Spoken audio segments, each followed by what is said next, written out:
BJP ने केंद्रीय गृह मंत्री अमित शाह के बहाने 2024 लोकसभा चुनाव का शंखनाद कर दिया। उन्होंने सीमांचल से इसका आगाज किया। वे 23 और 24 सितंबर को पूर्णिया और किशनगंज में थे। उन्होंने खुलकर 2024 और 2025 के चुनावों पर अपनी बातें रखी। साथ ही उनके निशाने पर बिहार का जंगल राज से लेकर नीतीश कुमार और लालू यादव रहे। उन्होंने बिहार में सीएम फेस से लेकर पूर्ण बहुमत सरकार तक बातें की। केंद्र सरकार की ओर से दिए गए पैकेज को भी गिनाया। ऐसे में आज हम आपको अमित शाह के उन 5 प्रमुख बातों को बताएंगे जिन पर उन्होंने जबरदस्त ढंग से फोकस किया। गृह मंत्री अमित शाह के पूर्णिया में लगभग 30 मिनट से अधिक भाषण दिया। मंच पर बिहार के कई दिग्गज नेता मौजूद रहे। उन्होंने नीतीश कुमार पर जमकर भड़ास निकाली। अमित शाह ने दो टूक कहा कि नीतीश कुमार कभी प्रधानमंत्री नहीं बनेंगे। एंटी कांग्रेस पॉलिटिक्स से जन्म लेने वाले नीतीश कुमार ने प्रधानमंत्री बनने के लिए कांग्रेस की गोद में बैठना स्वीकार किया। उन्होंने कई लोगों के साथ धोखेबाजी की। जनता पार्टी में देवीलाल गुट के साथ गए लालू यादव को छोड़ा। समाजवादी नेता जॉर्ज फर्नांडिस के साथ धोखा दिया। जॉर्ज को हटाकर नीतीश कुमार जदयू के राष्ट्रीय अध्यक्ष बने। शरद यादव को धोखा दिया। रामविलास पासवान और जीतन राम मांझी तक को नीतीश कुमार ने धोखा दिया। लालू यादव को धोखा देकर बीजेपी के साथ आए और पीएम बनने के लिए फिर बीजेपी को धोखा देकर लालू यादव के साथ चले गए। ये धोखा बिहार के जनादेश के साथ है। अमित शाह ने जोर देकर कहा कि नीतीश कुमार कभी भी पीएम नहीं बन सकेंगे। विपक्ष इन्हें कभी भी अपना नेता नहीं मानेगा। अमित शाह ने अपने भाषण के दौरान कहा कि लालू यादव और नीतीश कुमार की जोड़ी एक्सपोज हो चुकी है। उनके निशाने पर पूरी तरह से ये दोनों नेता रहे।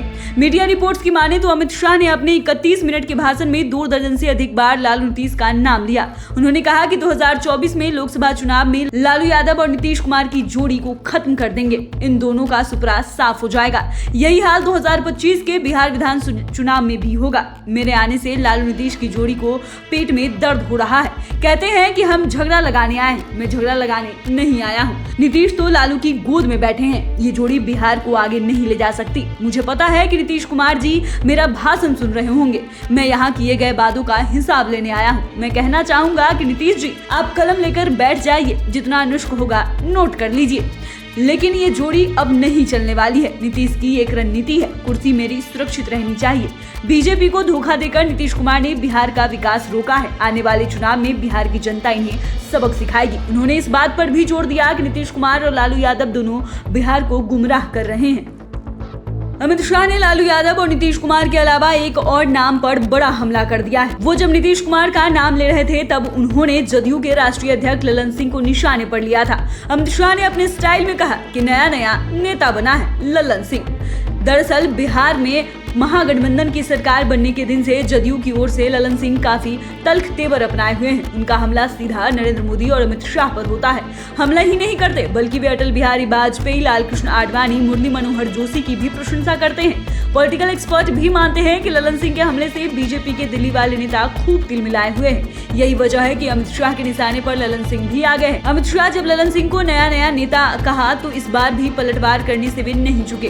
उन्होंने कहा, जब हमने 1974 के आंदोलन में जेपी के साथ पॉलिटिक्स में उतरे थे तब अमित शाह कहाँ थे? ये किसी को बताने की जरूरत नहीं है। बाद के दिनों में वे भी भागे फिर रहे थे।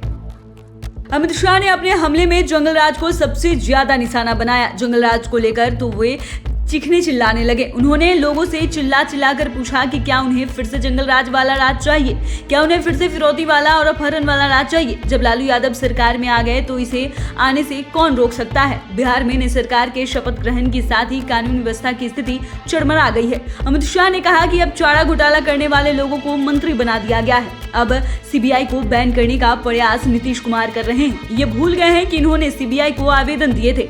बिहार में जंगल राज कायम करने का काम हो रहा है। पूरे बिहार में जंगल राज का खतरा मंडरा रहा है। लालू के भय से सत्ता के मुंह से सीबीआई के साथ जाने के बजाय नीतीश कुमार उसके खिलाफ बैठ गए। अमित शाह यहीं पर नहीं रुके। उन्होंने लालू और नीतीश कुमार पर निशाना साधते हुए कहा कि पहले बिहार में क्या हो रहा था ये सबको मालूम है। दिन दहाड़े अपहरण होता था, फिरौती मांगी जाती थी, हत्याएं होती थी, हत्याकांड होता था, फिर लालू जी लठ रैली निकालते थे। अब गांधी मैदान में लालू यादव और नीतीश कुमार दोनों लठ रैली निकालेंगे। कैसा दृश्य होगा जरा बताइए।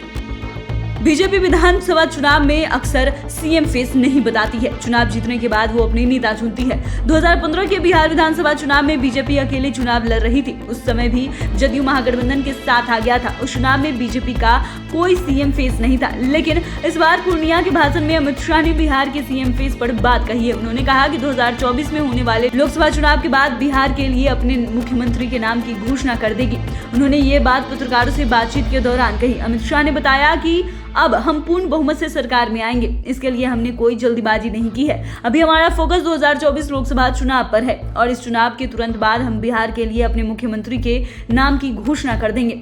वहीं उन्हीं के चेहरे पर लोकसभा चुनाव लड़ेंगे। बिहार के युवा मेधावी है, जुनूनी है, मेहनती है, लेकिन बिहार का विकास नहीं हो पाया है। बिहार विकसित नहीं है। मैं आह्वान करता हूँ कि बिहार के युवाओं के दम पर विकास होगा। बीजेपी की जहाँ जहाँ पूर्ण बहुमत है सरकार है, वहां तेजी से विकास हुआ है। एक बार बिहार में पूर्ण बहुमत की सरकार बनने दीजिए।